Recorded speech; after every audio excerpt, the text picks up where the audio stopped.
All right, as many of you know, we had a partial building collapse in Harrisburg on Friday night, which necessitated in the relocation of several families and the temporarily blocking off of a particular property in Harrisburg.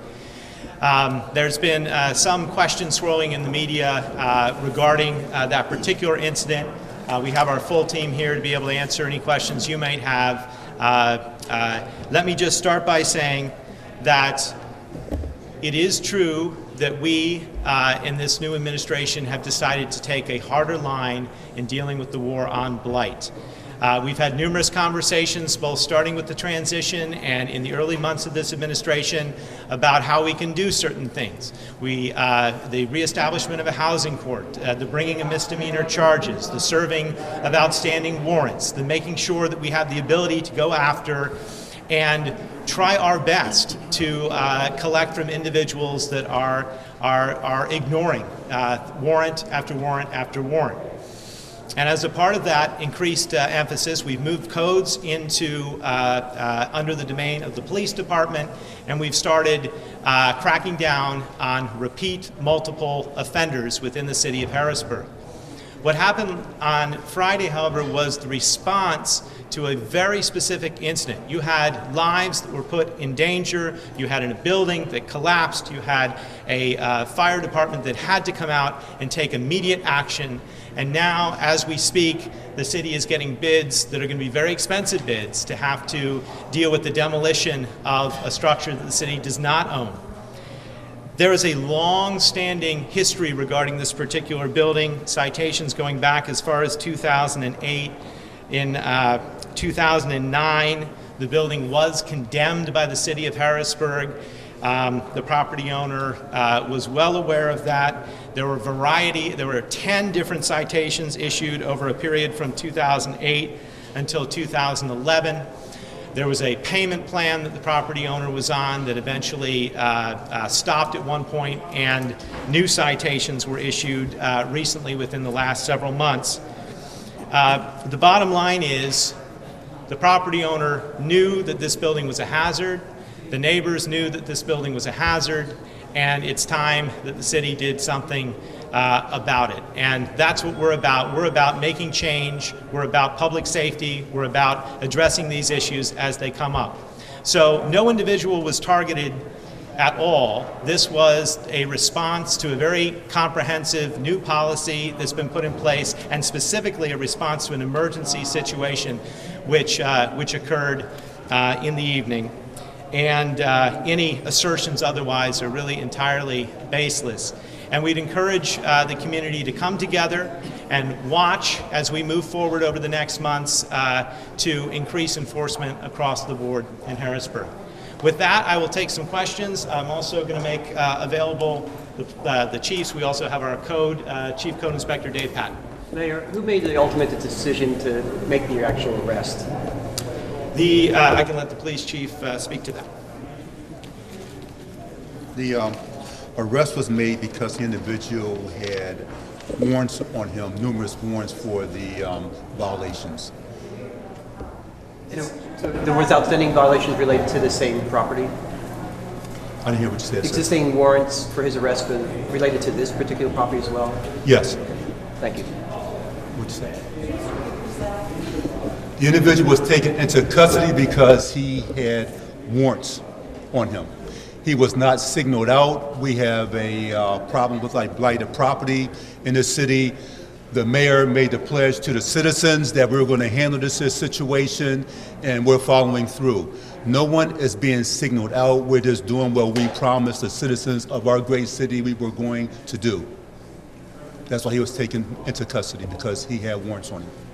Why did you guys have to wait so long for something to actually crumble down before, why did the city do something prior to this? There were attempts made earlier by the city. I was not the chief then. I wasn't privy to the conversations back then. I could only speak for the here and the now.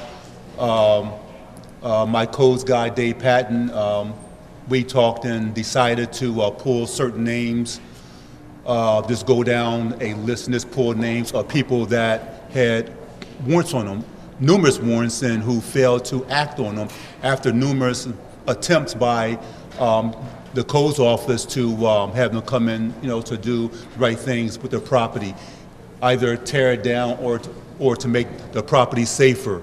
The individuals have not acted on it, so we devised a list. We had that list. We were out actively looking for these people. It's unfortunate that the building collapsed Friday night onto an occupied structure. It's unfortunate that those people were put into danger. It's unfortunate that they have not been into their homes ever since Friday, ever since this incident happened.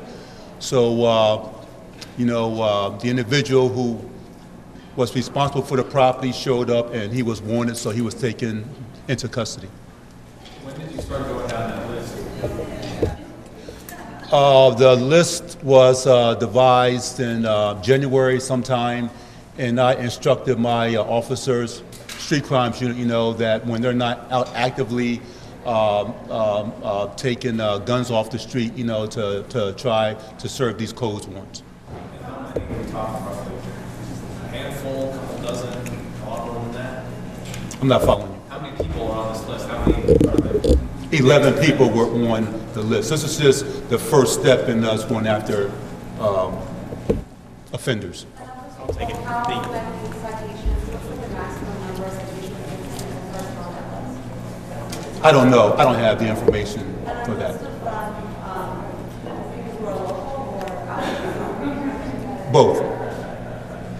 And then, some of the other reporters have asked about these before. Isn't this set of charges and filed most recently in relation to that property, sort of a couple of notches up or whatever from what those violations were previously? Maybe they kind of see some differences between the two. Yeah, let me say, yes, we'll let Dave speak to it. There's two separate issues. First of all, there is a list of the top 11 warrant offenders in Harrisburg that we've made a decision to try and track down. This particular property owner was on that list. However, the reason that the charges were brought, the misdemeanors were brought, had to do specifically with the emergency that occurred on Friday night. We weren't out looking for him at the time. The building collapsed, families were displaced, people's lives were placed in jeopardy. That necessitated the creation of new charges that were based on the incident that occurred on Friday. There were already numerous outstanding warrants. I count at least 10, somewhere between 10 to 15 on the property, a condemnation order, varieties of emails back and forth with the individual, meetings, and a whole slew of activity. We're going to do two things later today. We're going to release to you the history of the city's involvement with this particular property so you can see how this has been building over time. And we will also release a list of the 11 offenders so that you can get a sense of why we're looking to track them down. And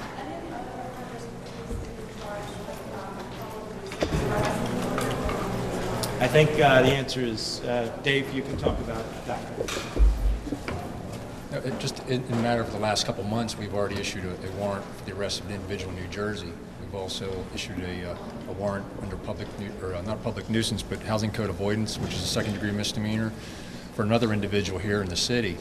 I think it's important to note that this is not something new. We've done this in the past.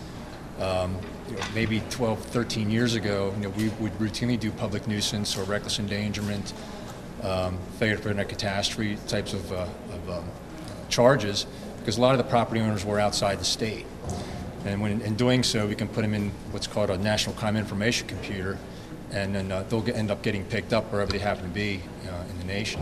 So we're trying to get back to where we were, and then trying to hold these individuals accountable. So that's why we're here now. Dave, could you give us a timeline of how quickly this building could come down? I know bids are just coming in now, but it's obviously, it's an emergency.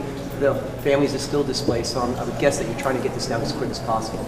Yeah, and the thing is that because of the PP&L power lines that are in such close proximity to it, we don't know what the timeline is for them. As we speak now, we're already trying to get bids and everything, to at least level the property or take it down in its entirety. So we're going a whole bunch of different ways. As far as the timeline, I'm really not sure at this time.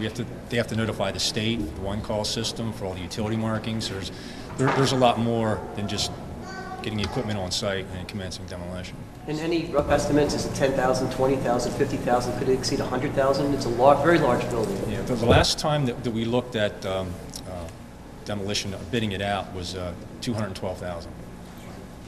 So it's pretty substantial. Well, I don't understand why we do that, because then we got to pay fair market value for the property in addition to demolishing it, so we're incurring even more costs. I'm sorry?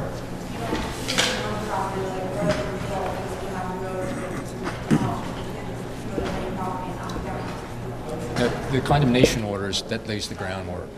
Yeah, once the condemnation order is issued, it clearly indicates to the individual what they need to do. And there's an appeal there too, especially with this property. There was no appeal, and that's pretty routine. Most people don't appeal, but it does lay the groundwork for additional citations, additional charges. It essentially lays the groundwork.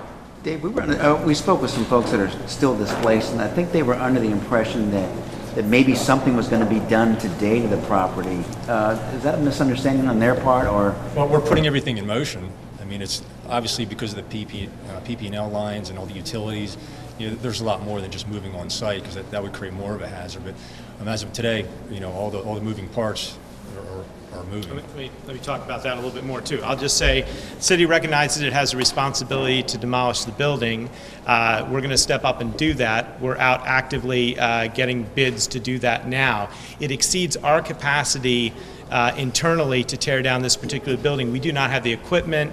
It is a very dangerous, very tall, difficult building to demolish. 2 families have been displaced. Both of those families will not be allowed back into their homes until after at least a portion of the building has been demolished. And one of the things that we're trying to do for them, and the chief has just given me word, he's been in contact with the Red Cross, is that the city does own several renovated properties within Harrisburg where we can temporarily relocate those families, and we're going to make those houses available. So that's at least a positive step. We're going to move as quickly as we possibly can, but as Dave Patton said, there is a major PPL line there. Electricity will have to be shut off for a large radius in that immediate neighborhood. Many people will be affected by this. It's not something that can be done just simply at the drop of a hat. Staying in that lane, Mayor, and it might be a question for Dave. We spoke with some homeowners today in other parts of the city, and they're frustrated because they have a nice home and right next to it is an abandoned property. But the process isn't that simple. That if you have a blight situation, you just can't come and knock that building down. It doesn't work that quickly, does it? It's not that simple as, hey, there's an abandoned house next to mine. Why can't the city just come and knock it down? It doesn't work that way?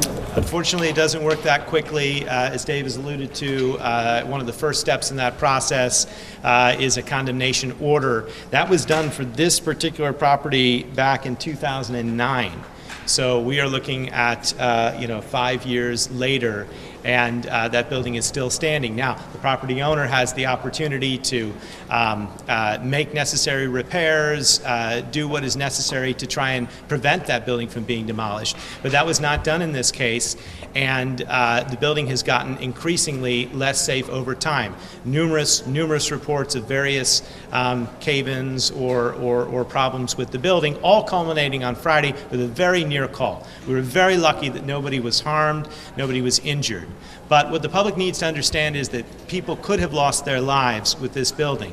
And bringing of a misdemeanor charge in this instance, based on the record which had been established with the city of Harrisburg, is extremely appropriate and is exactly the type of hard line that we're going to need to take, especially if we're going to deal with blight on a wider scale throughout the city. And we are committed to doing that. Resources are finite. If we end up having to pay for this entire demolition out of our current demolition budget, that's going to take up a huge percentage, more than half of what funds we have available, and that's going to limit our ability to address other properties. Is there a minimum amount of time when the citation issues first order that the city has to do? Yes, everything comes with time to. Sorry, what was that again? How much time do property owners have to reply to? Generally, once a property is demolished, or I'm sorry, condemned, there's a time frame. It's based on how egregious the property is. In the case of this one, they were given 10 days to respond. Sometimes it's 15, sometimes it's 30. It largely depends on how egregious the situation is. How many issued citations or get warrants out with no enforcement? Well, you understand the magnitude. There's a lot of warrants in a lot of different areas, and there's very limited manpower to address all the warrants. But we are addressing that now. We're actually making significant headway in addressing a lot of the warrants, not just in codes, but all kind of warrants. What's the biggest challenge here between codes and police department codes and magistrates and district justices around to try to get facilitate and find property owners? Can you talk about the DJ's role in this case too, Dave? Yeah, I mean, the DJs did act in accordance with their procedures. They signed everything into warrant, and that's what they're supposed to do. The property owner, just like in any property, if they ignore the initial request for plea, the 10 days, then it gets signed into warrant. So they did act appropriate in this matter. Was that Postelli's district, or was that Yes. those up there? In this case, was the property owner demonstrating any kind of good faith effort in a certain points and showing that he was actually intending to do something? There's been absolutely no building permits on file. Again, we've routinely looked at the property. It just kept getting worse.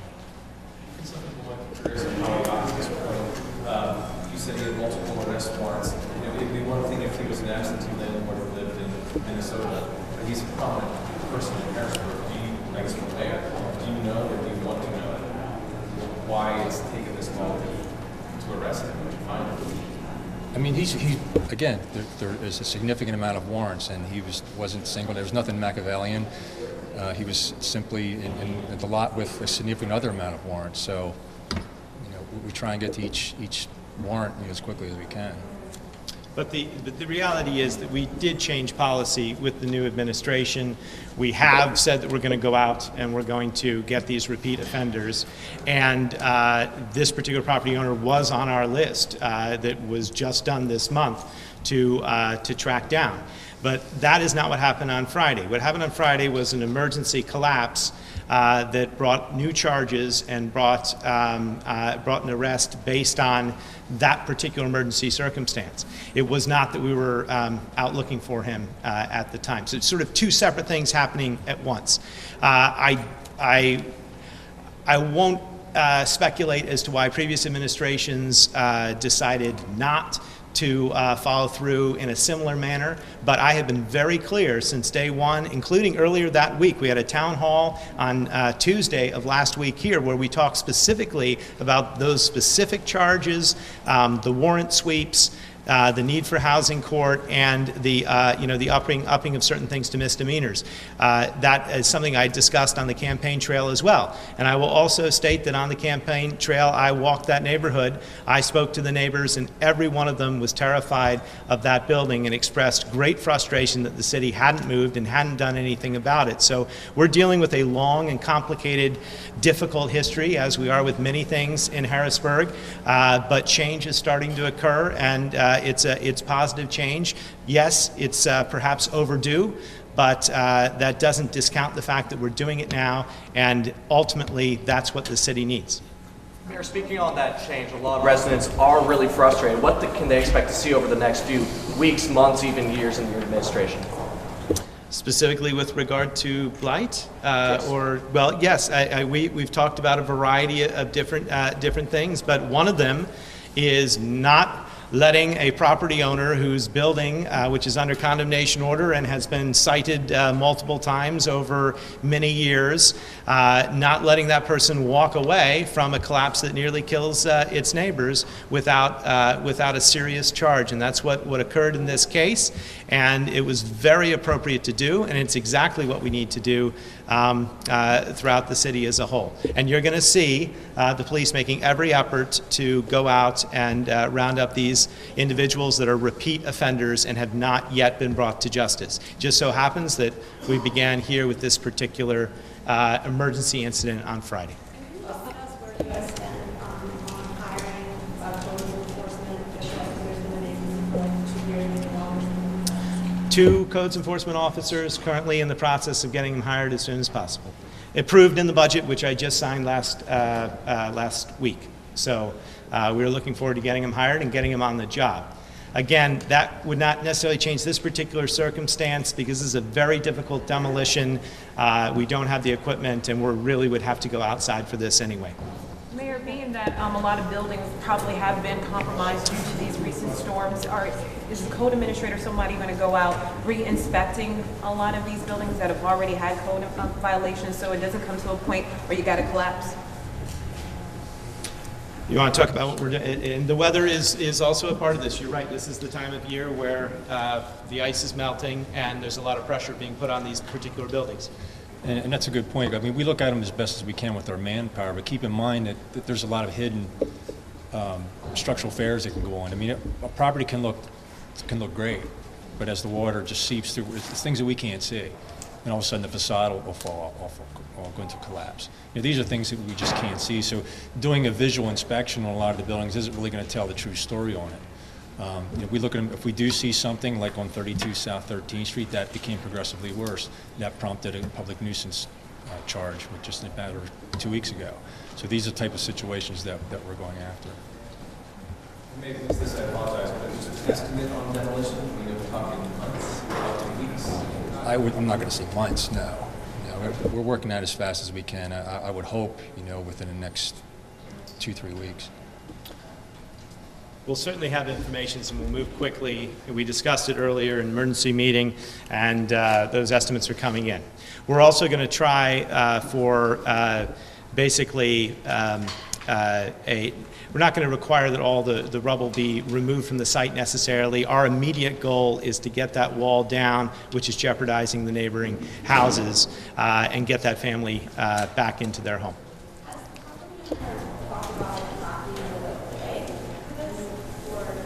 There was a payment plan that was established with the District Justice's office sometime before 2011.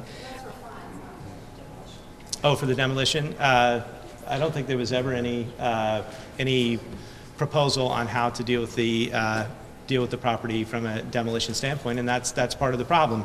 When you have had a condemnation order for 5 years, you have a responsibility for coming up with a plan and perhaps fundraising.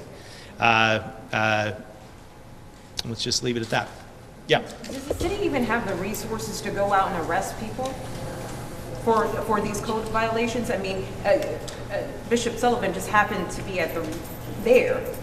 I mean, Bishop Sullivan voluntarily came to the scene, and basically, as the chief was saying, these warrant sweeps that are going on are being done as officers have the time and over the course of their regularly, new plotted schedules. But we've just begun them. Do you want to talk a little bit about whether or not the police have the time to do it?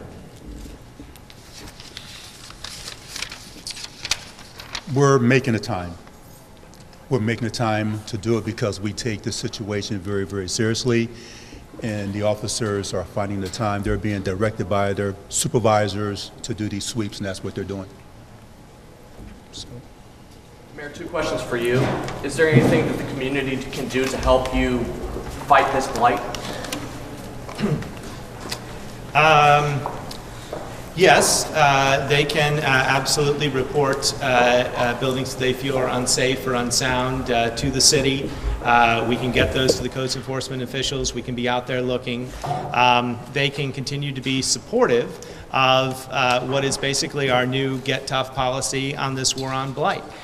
If we can't take action in a property this well documented, this dangerous, with this long of a historical pattern, then where can we take action in the city of Harrisburg? So this is, I think, actually ultimately an appropriate place, because it is a place where we have great consensus that the city has been trying and working with law enforcement officials for many years to try and address.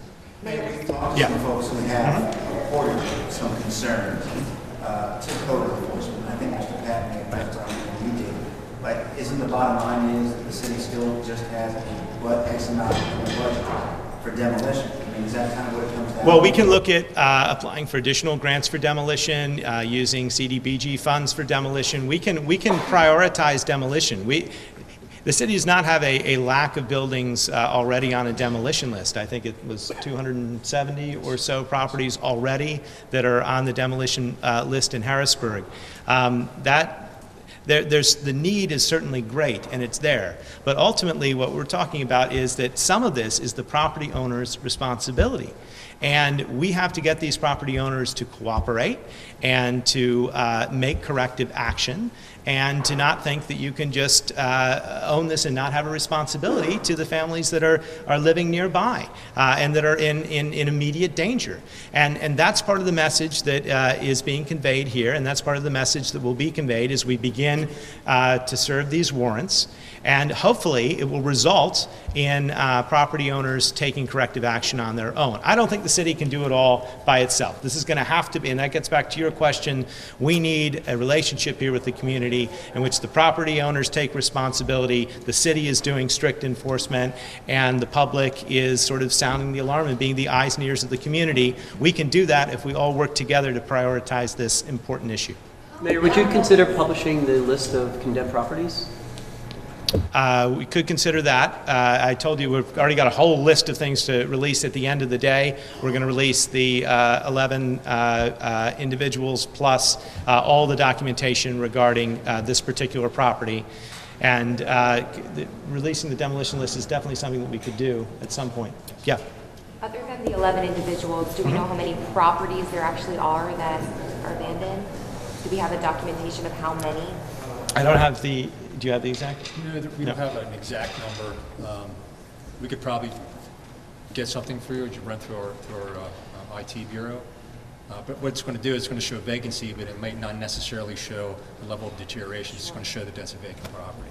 And I just want to say as well that we started with the 11 just most egregious repeat offenders. This, obviously, the scope and magnitude of this problem is extremely large.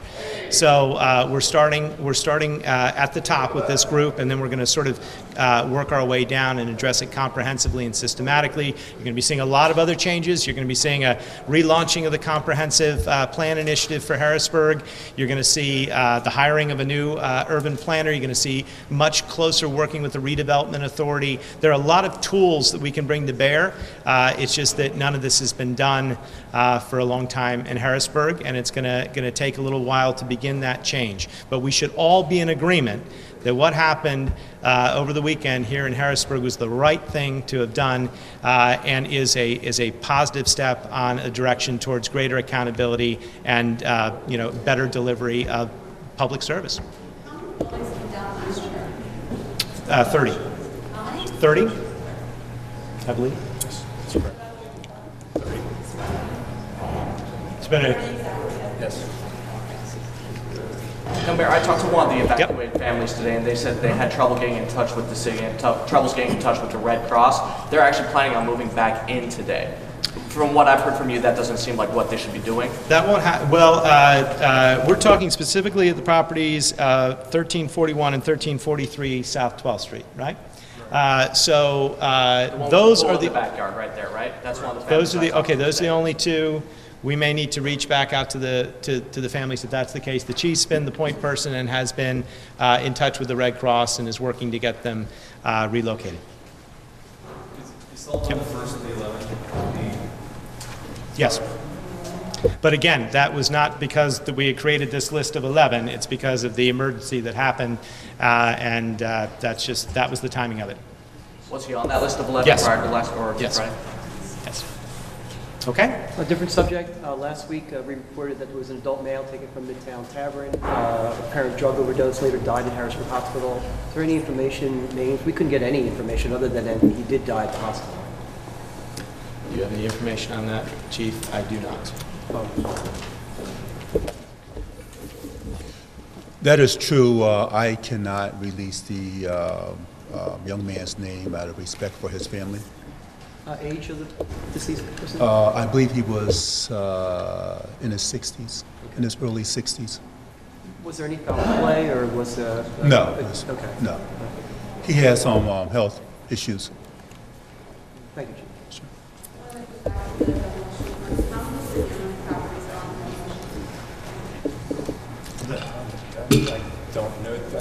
don't know exactly. There really shouldn't be hardly any. We own a lot of vacant lots. There's a lot of vacant lots, but I don't think there's a lot of buildings. Some of the buildings that we do own aren't on the demolition list specifically. They're awaiting rehab. But the Harrisburg Redevelopment Authority owns properties? Yes. There are a number of those. And those are separate from the city. That's a separate entity within the city. Yes. Okay, thanks. There's probably a roster of a mixture between vacant lots and structures, roughly maybe 600. We've also established a blight task force with the city that's going to be meeting. It's going to be bringing together planning, housing, codes, economic development, health, fire, and the mayor, all to try and address this issue comprehensively. And again, these changes are just beginning. As you know, the budget was just approved last week. We now have some new tools with a much stronger, beefed up economic development department, as well as the reorganization of public safety. And with that, thank you all for coming. We appreciate your time. Wanted to make everybody available to answer your questions.